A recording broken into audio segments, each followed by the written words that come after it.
G'day legends, today we're having a sticky beak at bad design, like this roundabout. This roundabout is badly designed, it's not even round. I don't know what shape it is. Well, it's kind of vagina shaped. Look at the truck, it can't even turn while trying to drive the designated labia line. Design is interesting to review. It's a fascinating rabbit hole because it affects you in so many different ways. Like sometimes it's a bluey mug that will gouge your eyes out while using it. Sometimes it's a gas knob you accidentally turn on with your hip, which is a great way to kill your grandma there. Sometimes it's a bench designed to keep homeless people away. Now, technically it might be achieving what it was designed to do, but because of the fact whoever designed it is a giant piece of shit, it's bad design. Sometimes bad design is hiring a documentary crew to film you in the lead up to your very bad, not good trial, then not paying said crew, then said crew selling the footage to the person who hates you the most. Bad design. Or sometimes it's the entire city of Manila. Yeah, now this came up on bad design forums a lot in the content research phase, and it feels pretty dodgy in its design. It's like an MC Escher painting, but all the wiring has been done by your uncle on the cheap. Duck fellas, duck. Oh, that crossing is fucked. Look, no shade to Manila. Shout out to Manila. Love you, Manila. But yeah, yeah. It feels a bit badly designed. Grandma getting pushed up a near vertical ramp there. Whoa, that's some exhausting cardio, isn't it? Quality is an important thing to factor into design. Just because we have access to a world of cheap knockoff shit via Temu doesn't mean we should use it. Like this handheld vegetable chopper, compact, yes. Affordable, yes. Going to absolutely cut your fucking fingers off? Probably, yeah, it will. Teapots, guaranteed to scold the shit out of your hand if badly designed, and it is. This teapot is a badly designed teapot. And don't think I don't see that Starbucks logo there. They should know how to design a teapot. They have served a lot of tea and coffee for a long time. Oh, whoa, okay. Dolls, yeah. They're like real life baby, but no. They're like Slender babies, Slender Man dolls. I'm cutting. Graphic design, that's important. If you're selling greeting cards, they need legible greetings. Or like, if you're selling battery acid, you don't want people to think it's spring water. It's amazing how much bad design can affect your comfort and sanity. This aircon controller has hidden buttons for changing between cooling and heating, really highlighting the need for good user interface design. On that note, and not to show me age, but seriously, can we just have fucking buttons and knobs back? Give me a knob. Knobs are great. I love them. Just because Star Trek had touchy, boopy control panels for everything doesn't mean we have to now that we're the future people in the future.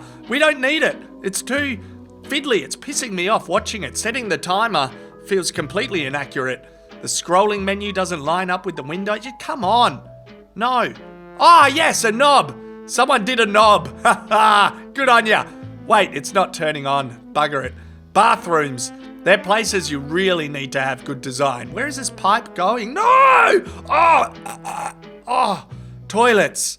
There is an important element of eyeline design in toilets. How much you can see of other people going to the toilet, that's critical. How much people can see you chucking a piss, that's critical too. How much you can see of yourself going to the toilet also needs consideration. So much consideration. This is all fails, design fails. This is a flat sink. My problem with it is that the word flat sits in almost literal conceptual opposition to the word sink. So maybe let's have a chat about necessary design. And look, I get it, you're a designer, or at the very least want to be a designer. Your job is to design, even clothes fall into that category. You consider what you do in art form, and you want to try and do something different, something new. But in trying to design something different and new, you actually end up designing lots of things that are dodgy or don't seem to really make people happy anymore and are just uncomfortable. That doesn't look comfortable. So I guess what I'm saying is if you feel the need to reinvent the wheel, don't, because you're wrong. And now we have discomfort and also bad sinks, which I know I'm harping on about sinks, but so many of them fail at almost every sink-based metric, and there's a lot of them in the world. Cut to San Francisco. Lots of design fails going on there. Oh, they've got those anti-homeless benches too. They're designing expensive shit like non-robotic robots and the Juicero. This is a $600 juice press. I guess it's mind-blowing. Designed by this guy, Doug. Yeah, because apparently living in affluent areas and having easy access to farm fresh produce and going back to your giant fucking townhouse to use your existing juice machine to make the juice was too oppressive. So we need Juicero. This promo video is already making me angry. So yeah, Lord Saviour Dougie Doug was like, how about we chop up all the bits you need, we'll chop them, we'll get them to you. Look, we got the crates, we got boxes, and we'll put them in a special bag. There you go. And then you buy this thing which kind of looks like a 90s iMac, and you chuck the bags in and it squeezes it for you. It's going to give it a squeezy squeeze, righto. But turns out, I mean, you can squeeze the bags with your own hands and skip the $600 juice press altogether. You could do that, see? Like right there, she just squeezes it out. So like a flat sink, it largely is fucking redundant as a device. So it's bad design. Nah, bloody 10 out of 10 bad design. There's a sink.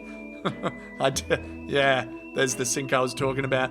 Anyway, to end, here's a car park filled with self-driving robot taxis stuck in an endless loop of trying to park and honking at each other due to the proximity of other self-driving robo-taxis, keeping nearby residents awake all night.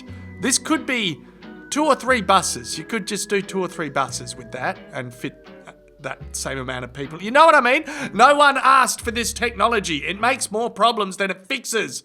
At this point in time, anyway. I should give it a bit of optimism, but or I don't need to. I don't know, it's 2026 already. Why do I need to start it optimistic? Why is that a thing I need to do? I don't. Ha!